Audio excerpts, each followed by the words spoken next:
All right. So what's happened in the world of mumbo jumbo this week? There's just I probably have like a list, like 2 pages of things to discuss, and it's just a few things that I picked up. So there's a lot. But one thing that you mentioned, a few days ago was about that thing in Florida when that there's that new regulation they want to put a law in effect that or many of the public officials that they have to disclose their financials. Yeah. And there seemed to be some pushback from some of them, to they don't want to do that, and they want to resign from their positions so they don't have to comply. And I'm just not quite sure, be honest with you, what to think about it, because you can look at it from point of view. Yes, it makes sense to have a disclosure. At the same time, some of them are pushing back, saying that they don't want to be exposed for how much money they're making, because they're afraid that they might be target of the criminals, or they're afraid that they could be looked at differently by the people that they are friends with or colleagues with or their constituencies. So, I'm not quite sure, what to really think about that, be honest All with right. you. Well, I think this affords us a good opportunity to kind of do what we'd intended this podcast to kind of be. In addition to you and I just being able to discuss topics that we want to talk about rather than having that stuff bottled up inside or feeling like that ostrich with its head in the sand. Um, One of the other things that you've always really enjoyed about our conversations is kind of we start talking about something. Prometheus, stop. We start talking about something more practical, something that's happening currently, and then we kind of break it down into, well, in the perfect world, how would this look? What are the ethical ramifications, or what do we think the government should or shouldn't be doing about this certain thing? And then on a more practical level, like, we don't live in a perfect world, so in today's society, what would we hope that the government would do based on that kind of discussion? So if we take this problem and say, in a Ayn Randian, for lack of a better term, since we haven't exposed enough people to this concept, but in a truly laissez-faire capitalist objectivist society, would public officials like that be expected to disclose financial information like that? And I think currently the argument that a lot of people would be making, even the more conservative minded ones in Florida, is that this financial information is arguably information you should you should already be turning over to the IRS. I think that's where kind of part of the logic comes from, is financials in modern America isn't something that's actually private. Like, the idea is that the government shouldn't be disclosing that financial information to anybody else, but there's an obligation, legal obligation, for you to disclose those financials to at least the government. And so if that was the case, what's the difference between those financials being disclosed to the federal government or to the state of Florida in terms of qualifying you for a position or in full transparency? And I don't think we could argue against that point. But the first thing I would say is that in a laissez-faire capitalist society, I wouldn't be reporting my financials to the federal government. So that argument kind of goes out the window. Does that make sense? Oh, okay. Like, in current Florida, that's information that has to be disclosed anyway. So you're not disclosing it on a local level does make it seem like you're trying to hide something. But in a big picture question, to me, I would say, is that information something that should be disclosed? I don't think it's an obvious answer right now, because I don't feel like that information should be disclosed to the federal government. The federal government only wants that information to make sure that they can tax you to oblivion. of which, again, in the laissez-faire capitalist society, we don't agree in forced taxation. So that kind of puts me in it was an interesting problem for us to evaluate. But that's my little rant, how I want to approach this. What's your gut reaction?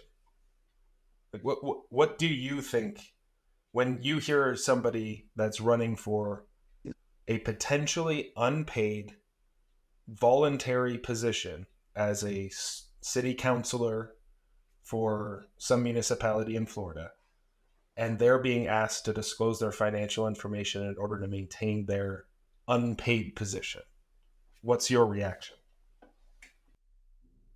Right. See, right now, I'm not 100% sure, like what to think about it. The one of the thing that, and we can talk about a small scale and then a big scale, okay? The small scale is, what I mentioned to you a few days ago about the situation now here in Cottonwood, when I live, is with there is a company or plant that's processing copper, and the pollution from that might be harming citizens. And the city of the Cottonwood doesn't want to have any discussion about that, and they don't somehow support, even like somehow inquire about it or do anything about it. And they're getting huge tax revenue, millions of dollars from the company. Okay, so here's the question now. Should those officials disclose their income to find out if there is any kind of inappropriate financial stuff going on for those companies to function? Now the same thing in Sedona.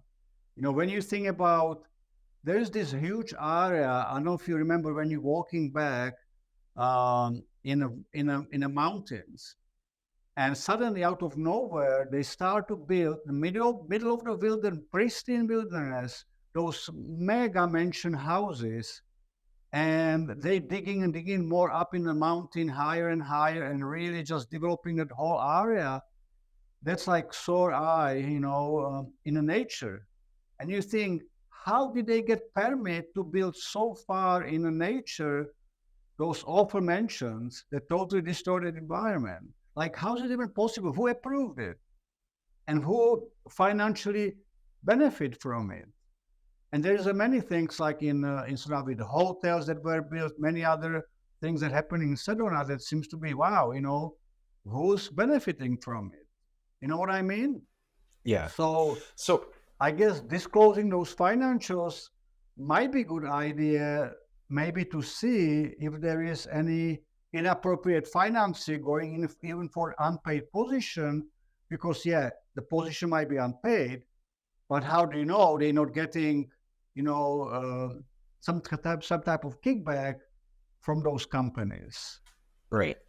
I think that like a good place to start would be to explore why in the way the system exists now, why and I'll see if you agree, would 100% agree that these financials should be disclosed. I don't think you have a right to privacy in this situation. I don't think there's any reason why you shouldn't have to disclose this information. And the reason is because these bodies, these council seats, these mayors, these different local level institutions, this applies all the way up to the federal level, but they have been granted the authority to do things that in a true laissez-faire capitalist system, there would not be some body of elected or not elected officials that get to make decisions that affect individuals, regardless of those individuals' consent on every individual issue. So in a true laissez-faire capitalist system where the government is strictly delimited, they do not have the power to, give a contract to this one particular person versus a different person, because the government doesn't have money to spend on a contract, because it's not the government's position. It's not the government's role. The government isn't the one paving the streets. It's not doing any of that stuff. So they're not even in a position to corruptly leverage those contracts for personal gain, right? So it kind of makes it so like in a laissez-faire capitalist system, what would the solution here be? Well, the solution is that this wouldn't be a problem. I'm not. This isn't me glorifying the idea of a true capitalist system like there aren't going to be any issues, but this issue wouldn't exist. Will have delimited the power of the government to the point where no official, elected or non-elected, has some kind of overarching power to make decisions that affect an entire community of people, regardless of the individual's consent along the way, right? So, but this applies even federally. When you bring up things like those national parks or state parks, where now millionaires are building properties in, as much as I love that kind of conservation, movement in the United States and what the United States has accomplished on an, again, laissez-faire capitalist system, do I think the government has the right to tell me there's land there that I'm not allowed to use if no one else is using it? No, no. There has to be a solution that we can all come to where we still have some big chunks of pristine land, because the value of it remaining pristine is more valuable than what a millionaire is going to pay to build a house there. But unless that happens, we don't have the right to just pretend that land is there for us, but not for that person. Sorry, so this is kind of a side conversation. But what I'm getting at is that this kind of conversation would need to be had in a true capitalist system, because the kind of corruption that we're talking about being potential, if this information isn't disclosed, arguably wouldn't be possible in that system. But the fact is that we live in a system where city councilors get to make decisions about city contracts and all kinds of different things. They could or could not line their pockets because of these things. So if we are putting people into positions where they have that kind of power, for them to then stand back and say, well, you don't have the right to see my financial information, just seems like that's an obvious red flag. Like that's the thing that kind of jumps out at me at first, which is exactly what I think the representative that had kind of footed the bill or the legislation initially, that's kind of his response, which is often the response when people try and push back to things like, cameras in public spaces and those kinds of things, is that there's somebody who's trying to say, oh, you're just trying to catch people doing something. It's like, well, if you weren't doing something illegal, there's nothing to catch. Like, you shouldn't be concerned about this. And that's the argument that representative is making, is if you're the kind of person who wants to be in a position on a board where you get to make decisions, but you refuse to disclose your financial information, then we don't want you on the board. Like, you're not the kind of person that we would want on a board making decisions for an entire community. Anyway. Yes. That's the same issue that's been going on, and nobody's addressing that, like in the highest level of government, when, I remember Nancy Pelosi, and, she was accused of insider trading her husband based on her information, making millions of dollars. And then you find out, when you really start reading about it, you find out that most of those people in those top positions are making millions because they know what kind of the government contracts going to go ahead, which industry is going to be supported, and then of course they buy stocks in that area and make millions.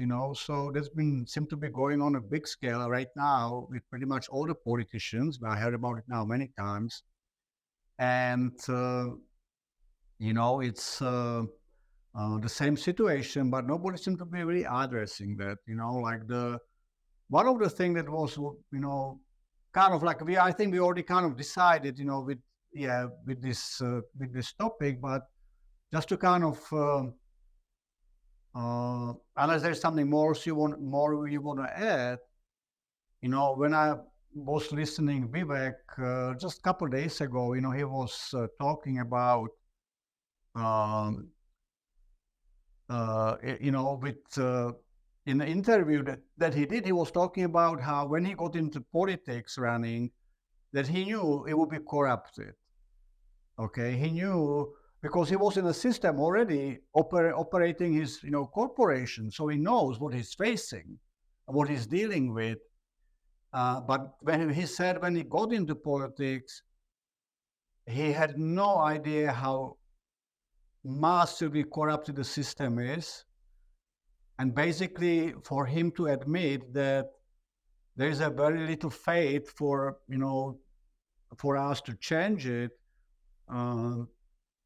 or even be able to, like somebody like him, to get inside, is not, the odds are not very good. And he was specifically talking about the super PACs, which it's kind of interesting thing that started in 2010.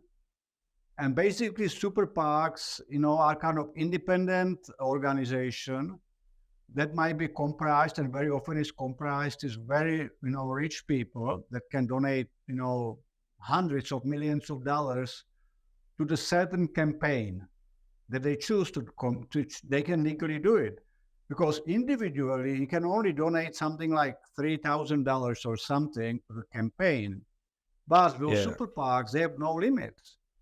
So and interesting things, but they're not supposed to, which doesn't make any sense.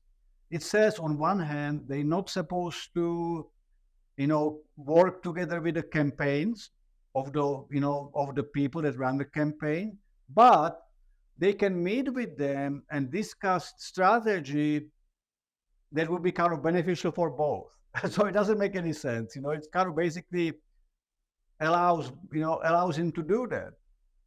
And that's what the Vivek was pointing out is the biggest danger to the election. So he's saying that those people are meeting with, like specifically name DeSantis and Nikki Haley, with those people that have those huge resources in terms of money. And he's saying that to run the campaign that allows you to win in number of ads that you have to place, and all these TV coverages, and basically billboards and whatever you name it, phone calls, can run up to $2 billion.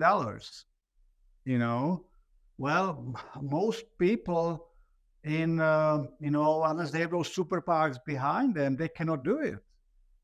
So he said that chance of people breaking through behind, unless you have a super PACs behind them, the current situation is very difficult and very difficult to do, basically. So yeah, We've talked about this a whole bunch of times throughout the years, because I steadfast tried to remain optimistic that America doesn't need to completely fall apart in order for it to regain the values that it held so dear, that made it the unique country that it was, and kind of, I'm just going to say it, make America great again. Though I don't think Trump's the one that's going to do that. That's still a great slogan. Like, when it comes to microscripts, you couldn't do better. That's just the marketer in me talking. Atlas Shrugged, which is my favorite book. We'll end up talking about this kind of like in nauseum eventually. But Ayn was asked like many, many times before she passed whether or not,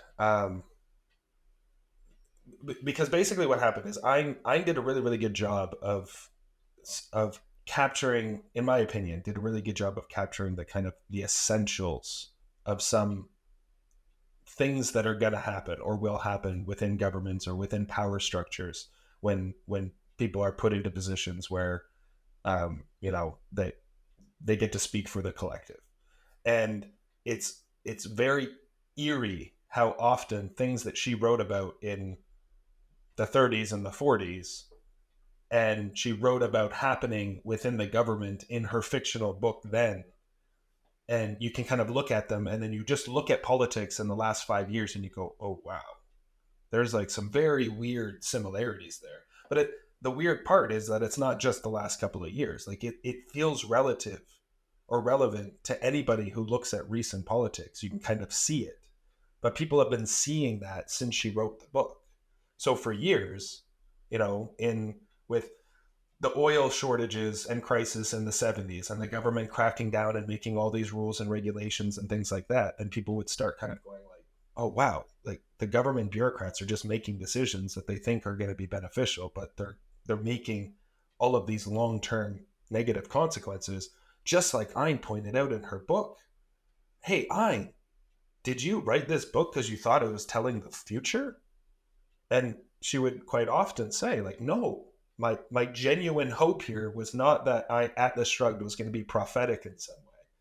She wrote it in like some optimistic blind hope that it would be poignant enough for people to see what's happening and stop it before it gets too far.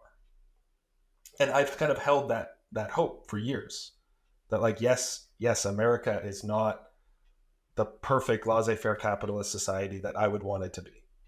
It's the closest this world has ever come, and it is the greatest country on the planet, in my opinion, when it comes to places that hold my individual rights to be sincerely inalienable. It gets trodden on all the time in the United States right now, but please find me another country that's doing better. I don't think anyone would be able to do that. So I hold this hope that like America's not done for. We can still crawl back. We can fight back all of this like tyranny and oppression that seeped into this republic that we have.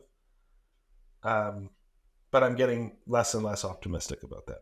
That was the whole point in this little spiel, is the more and more we see campaigns like Vivek's come forward, where you see somebody and you're like, okay, this guy is talking sense. Oh Lord, he's never going to get anywhere because he's talking sense. Like those two things go hand in hand. To any intelligent person who's looking at this, we know that. For the same reasons that you mentioned before I went into this little tirade. Like, who in the world thought super PACs were an okay idea? We've literally created a law. Right. Different discussion whether that law should exist or not, but we've created a law that limits the amount of money an individual can give. Super PACs are clearly and obviously a workaround. That's all they are. They're a workaround to legislation that was put in place on the pretense that we're going to try and stop corruption. The only way to interpret this is, oh, that's people corruptly trying to game the system still. How can they be interpreted in any other way? And how can any of the politicians who like lambast the corruption in politics, but then turn around and, like you said, have their campaign paid for by super PACs? So we're in that position where if you're talking sense, like Vivek, if he wasn't a billionaire to begin with, he wouldn't even have come this far, because he's not going to be getting the funding that other potential candidates could be getting. There's no possible way he could really, really fight this in the grand scheme of things. Even if he's willing to waste his entire fortune for this campaign, and let's admit it, he's not going to win the first time, you have to assume the guy's got a fortune big enough to do it again and again and again until he wins. It's not... Ross Perot didn't do it. He gave up eventually. Vivek is eventually going to give up. Like, there's not enough money in the world to fight this kind of like institutionalized thing. Anyway, so that's where I'm getting. I'm becoming more pessimistic, and it's sad to realize that. But go ahead. All these things that have been happening in the last few years. With the COVID and with the election and with the different things that's happening with the economy and stuff. Only good thing about it is that it exposed all these problems and all the corruption and all the flaws with the system. Okay, that was one thing. That was the only good thing that that came out of it. Now, but all this now explains why the Nikki Haley is gaining so much, in the polls, because she is totally funded by those super PACs. And that gives her unlimited budget to promote and plaster her name everywhere. And unfortunately, we live in a society when you keep pushing things in front of you constantly, it affects your mind, it affects your, thinking, you know. So I think she's a great example of the, how much power they have, because she went from nowhere, having like hardly any traction, to now being the, second most popular after Trump. And how that And happened, I don't, So, and I don't get it. um, Like, I get it in the sense of she's getting support from people that wield undue power. Okay, fair. But she's right. so unlikable. That's a okay. Sarah Palin. There we go. That's what Nikki Haley reminds me of. A maybe slightly more intelligent version of Sarah Palin. Who I and I'm speaking from a someone who is obviously right or conservative minded, but has never associated with Republicans and grew up um, kind of rebelling against the Bush era, right? So Sarah Palin, to me, there was obvious reasons a not critically thinking younger version of me would obviously have disliked her. And I don't want to go back and try and analyze, was she actually a decent candidate now? I just remember I really didn't like her. I'm looking at Nikki Haley far more objectively now. I'm looking at her. I'm trying to think what would make this person a good candidate, and I genuinely Right. cannot find anything likable about her. That's the thing that perplexes me the most. Right. Is if this was like a charismatic, witty, smart, engaging, whatever candidate, then I would understand it. But I don't see that. Yes. She And people just with comes off as Allister, right. unlikable. Just with those debates that we had, the Republican debate, show clearly how, comparison to DeSantis and Vivek, she has no really even, not that she doesn't have a charisma, but she doesn't have the knowledge or smarts to, she's kind of like another Kamala Harris, She Yeah. doesn't have anything to really offer, and uh, but guess what? Guess who was by the mainstream media labeled as a winner of every debate? Oh, well, yeah, Nikki Haley. undoubtedly Nikki Haley. I think they labeled DeSantis the winner of one of the early ones, maybe. But anyway, yeah, yeah. And again, depending on the media platform and where you're reading the article, Vivek was never listed as the No, winner. the mainstream media, 100% pretty much all guaranteed. of them, mainstream media, pretty much all of them, always, or Nikki Haley was the winner, and Vivek was, of course, the last. I mean, that was like very hard to understand, but that kind of gives you indication what is happening with the current situation, and how hopeless it is in some ways to make a change. And but at the same time, this last few years exposed so much about what's wrong and what needs to be fixed. You know, so in some way this is good, because we're being, all these things being exposed, like, because I didn't know 70-80% of the stuff that's going on I didn't even know about. But the last few years seem to be more and more exposing how things are not working for benefit of the people. You know, like that's the ultimate thing. It feels those governments keep making decisions, or the people that are in those positions, that somehow do not reflect what the people actually want. Like, for example, guess what's going to start January 1st? Trying to think if I've remembered something that's been mentioned. In California. Does that have to do with the minimum wage thing again? No. All the illegals going to get a free health care. Oh, don't they already get that? No, only the certain age groups, like the up to 25 and over 50. They started first with children up to, I forgot what age, up to age 15. Then a few years later, they changed it and added age, 15 to 25. Then added people over 50. Now they finally passed the January 1st, going to pay for, 700,000 that they think they have, 700,000 illegals free healthcare. Now, Americans cannot get health care. It's killing, Americans. We just paid, just for this year, we paid $12,000 in health care from our own pocket. But they get it for free. I mean, shouldn't like this be actually put to people as a referendum to see what people want? Because I can guarantee you that most people would say no to that. Hopefully. I mean, it can be. You might be shocked. There's what the people say. Yeah. No, there's the rub.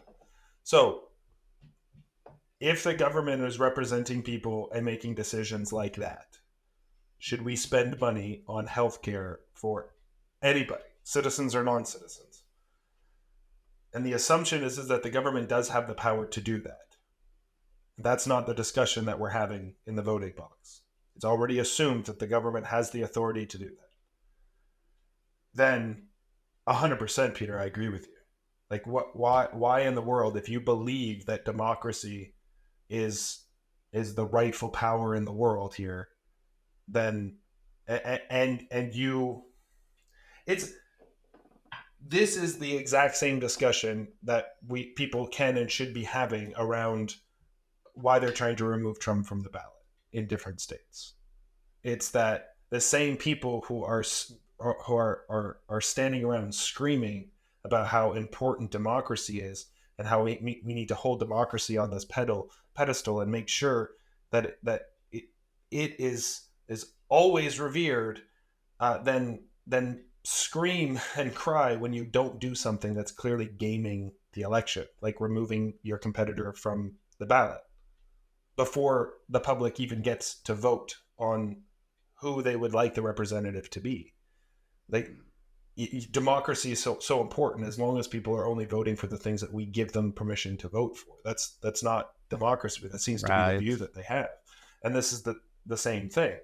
It's kind of reversed, but the assumption is that the assumption from the politicians in California who are pushing an agenda like this, who don't offer this up as a referendum, you must assume that the population is completely on board with what you're doing.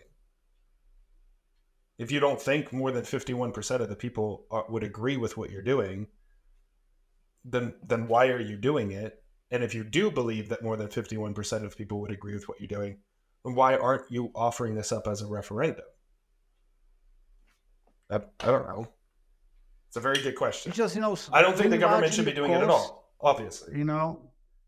Right. I mean, there's like much deeper discussion about how the healthcare should be offered and all that, and how it should be run. But in the current situation where we are, when we're already struggling so much, so many Americans, don't have healthcare, or it's killing them, the healthcare cost, that's prohibitive that you end up paying in here. They choose to do something like that. Actually, you award somebody who comes illegally, breaks the law to do it, and you give them free healthcare. It just does not make any sense. Or finally, I guess, we because the government cannot agree on funding of Ukraine at the moment, I guess we not at the moment have a amount of money decided was going to be sent to them in the future at the moment. And because of that, the pensions and the wages that we pay to Ukrainian people is going to be stopped.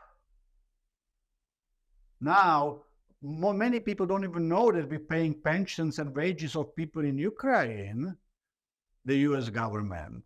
I mean, how insane it is that you cannot provide for our people, like my retirement in the United States is $770 a month.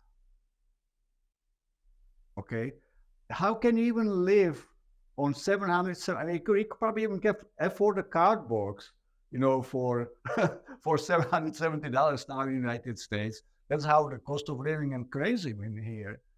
But you're paying wages and pension of somebody in Ukraine, not taking care of people in the United States. Some of those I just don't, even understand, comprehend some of that, things that are going on. Or And not to I don't know if belabor you would like to something, comment on that. yeah, not to belabor something that we mentioned before, and that just kind of seems like clickbaity and catching. But thank God, none of this, like even us discussing whether or not we're going to continue to pay pensions and retirement and benefits and stuff to Ukrainians. Thank God Lahaina is already rebuilt. Flint's water is fixed, and East Palestine Right. is all Yes. cleaned up. Thank God those were already taken care of Yeah. before we even have this conversation. Right. Yes. You know, and so Well, I so so know. no, there is no. It's just and I'm glad that all these issues are coming up, because I think that what people need to. I don't know if we lived in a vacuum for so long. And I was actually something I was watching a while back when they were talking about how our media is really being corrupted for so long. So not just really the last 5 years, but really brainwashed our media for so long that I think that people, uh, especially that living in the United States, don't have the exposure to the other countries and stuff.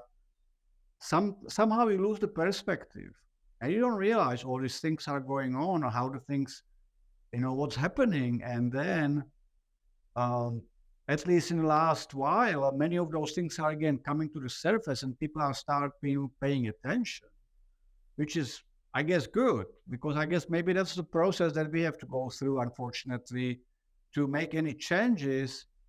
That people have to be, have enough, suffer enough pain, and so they are willing to actually start to look for solutions. I wish it would be So different, that we wouldn't have to go through that. so that it makes me think of something a little depressing, but I'm going to try and remain optimistic here. Based on what you were just talking about, there is an amazing clip from a movie. I think it was 1976, definitely in the 70s. It's called The Network. Do you remember the movie at all? No, I don't ever think so. Maybe No. if I see it again, or So I don't remember the so name it's even. right. So it's a really really really kind of weird movie. It wasn't received super well at the time. Um, but has become kind of a cult classic since then for years and years and years. But the depressing part about it is the message in the movie that you can see people clearly understood in 1976, and it is just as relevant today. And it and so I'll actually put that clip at the end of this podcast when we wrap it up, so that people don't need to go and try and find it. I'm I'm sure there's not going to be Okay. a copyright strike on a clip from that long ago, but it's a classic clip basically talking about he's a news anchor who's kind of like realizing what's going on, what's happening to the masses because of what's being reported to them. That's why it's called The Network. He works for a television news network, and there's Right. these like classic scene where he's like on air encouraging people to basically say like I'm not going to take this anymore. Like, go to your windows, open your windows, scream out, tell the world like I'm sick and tired of this, and I'm not going to take it anymore. And he's referring to kind of like the perpetually being lied to and obfuscated, like the truth of what's really really happening, and kind of how misleading the media is being. Anyway, it's a great movie. It's a really really powerful scene, but it's simultaneously a little depressing that people clearly understood the effects that media could have way back then, and yet Right. we are still the sheeple that we've always been when we're talking about in mass. So I get what you're saying, and I want to be optimistic. And I don't think anything bad can come of people seeing. Sunlight is the greatest disinfectant, as it were. So I don't think anything bad can come of it. Yes, I'm trying to hedge my optimism with realism, because this isn't the first time people have seen what's wrong. And then 20 years go by right. and the same thing is wrong. We haven't really done much about it, right? So Right. that's all.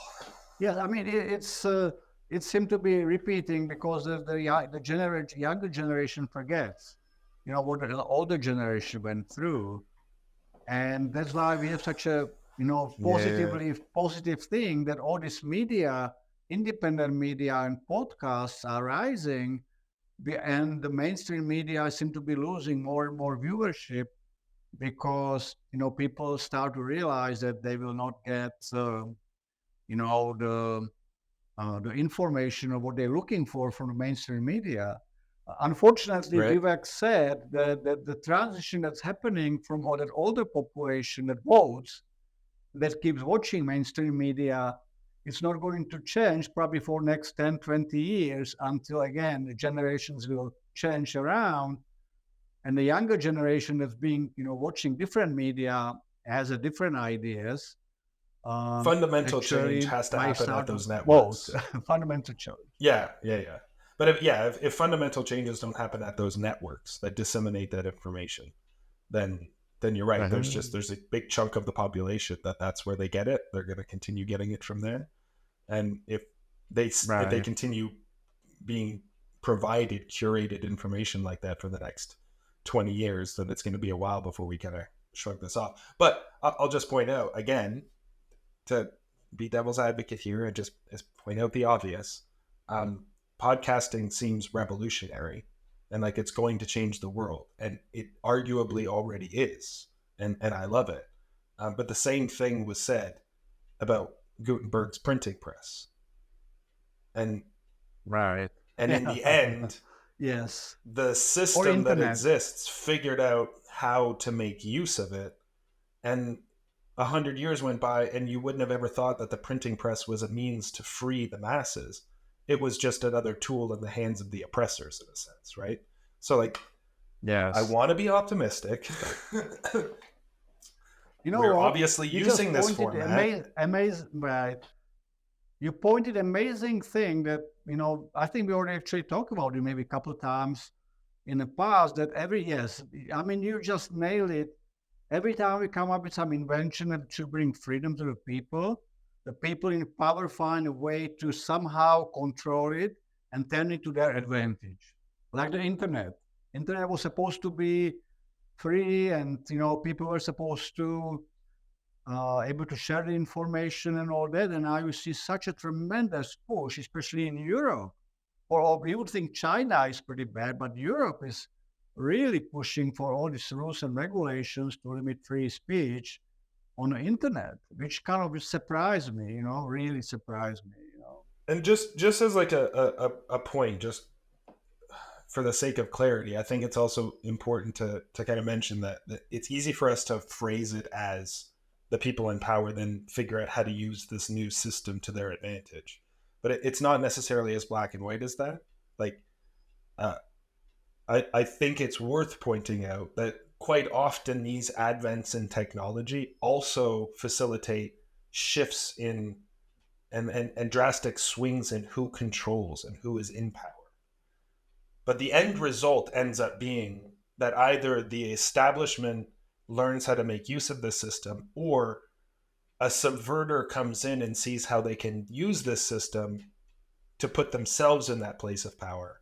And then the masses don't end up benefiting from it. But I'm just trying to point out what might be very, very obvious in hindsight, that it's not necessarily that those same, cabal of people maintain power, but it's that when someone else comes up with this new technology and they could really be the savior in some way, 9 times out of 10, they go, oh, wait, actually, I can use this to seize the power somebody else currently has. And now they're in that position. So that's why as much as we always want to see these internet, the printing press, long form podcasting, all that kind of stuff as ways to free the masses, inevitably, if we have these kind of influence peddling leverage hierarchies, then someone's always going to end up finding a way to make that system work to their advantage and kind of subvert the card establishment. Anyway,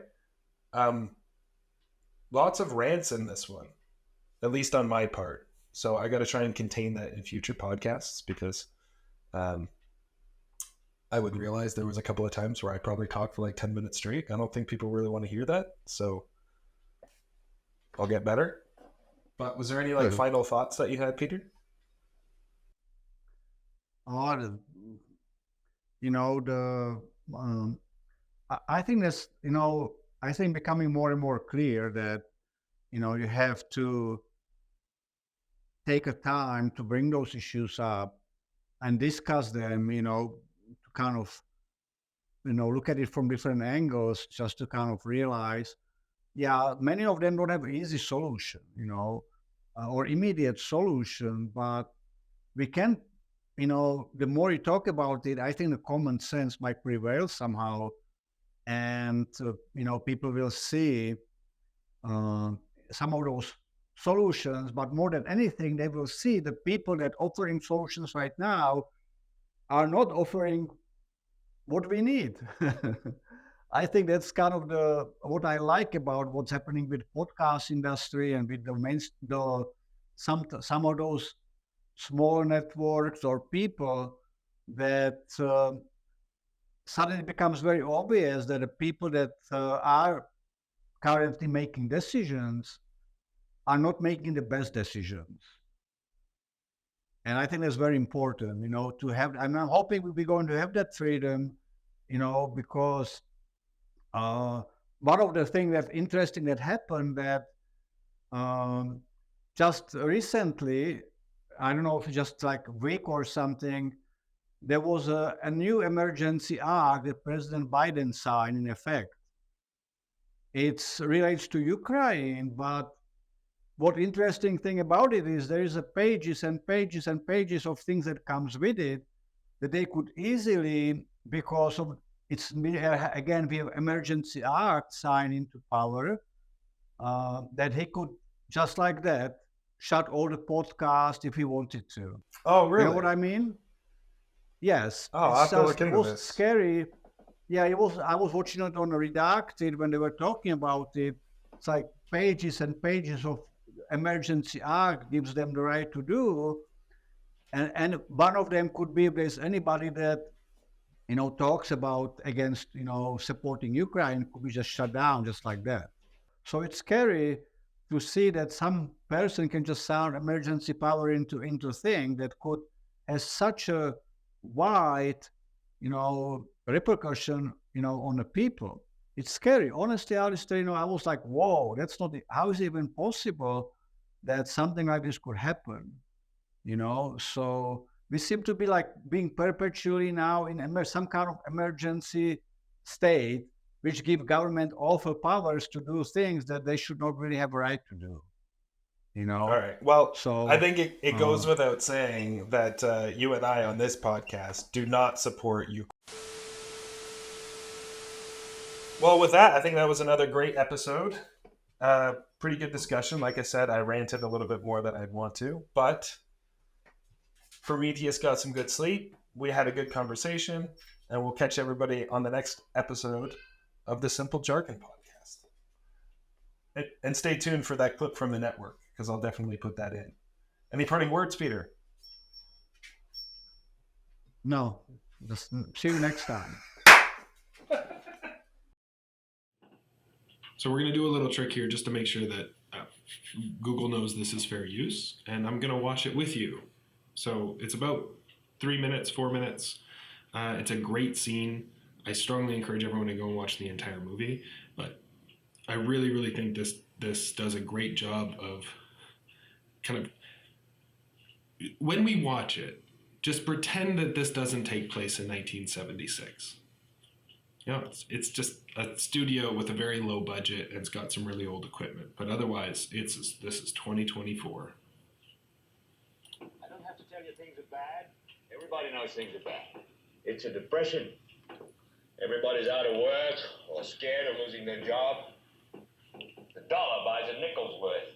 Banks are going bust. Shopkeepers keep a gun under the counter. Punks are running wild in the street, and there's nobody anywhere who seems to know what to do, and there's no end to it. We know the air is unfit to breathe, and our food is unfit to eat. We sit watching our TVs while some local newscaster tells us that today we had 15 homicides and 63 violent crimes, as if that's the way it's supposed to be. We know things are bad, worse than bad. They're crazy. It's like everything everywhere is going crazy, so we don't go out anymore. We sit in the house, and slowly the world we're living in is getting smaller, and all we say is, please, at least leave us alone in our living rooms. Let me have my toaster and my TV and my steel-belted radios, and I won't say anything. Just leave us alone. Well, I'm not going to leave you alone. I want you to get mad. I don't want you to protest. I don't want you to riot. I don't want you to write to your congressman because I wouldn't know what to tell you to write. I don't know what to do about the depression and the inflation and the Russians and the crying in the street. All I know is that first, you've got to get mad. You've got to say, I'm a human being. God damn it. My life has value. So, I want you to get up now. I want all of you to get up out of your chairs. I want you to get up right now and go to the window, open it, and stick your head out and yell, I'm as mad as hell, and I'm not going to take this anymore. I want you to get up right now. I just remember how powerful this was the first time I watched it. Open them and stick Just your as head powerful out and now. yell, I'm as mad as hell, and I'm not going to take this anymore. Things have got to change. How many stations does this go You've got to at? get mad. 67. You've got to say, I know it goes to Louisville and Atlanta. I'm not going to take this anymore. Then we'll figure out what to do about the depression and the inflation and the oil crisis. But first, get up out of your chairs, open the window, stick your head out and yell, and say, I'm as mad as hell, and I'm not going to take this anymore. Who are you talking to, Ted? CGT Atlanta. Are they yelling in Atlanta? Are they yelling in Atlanta, Ted? But first, you've got to get mad. Of course, the network's You've gonna gotta get say, their scoop I'm out of as it, right? mad as hell, and I'm not Such a going good to take movie. this anymore. They're yelling in Baton Rouge.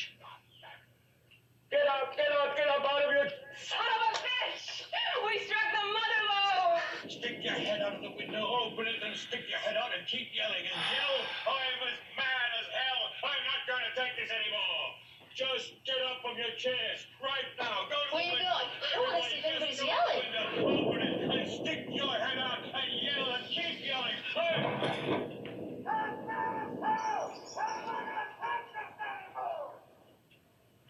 So good. Most powerful parts of the scene are already done. I mean, kind of goes without saying this is going to happen, but it needs to be expressed. But everyone should stop this movie and go to their window.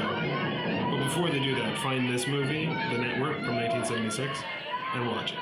It's great. And we will see you guys on the next podcast.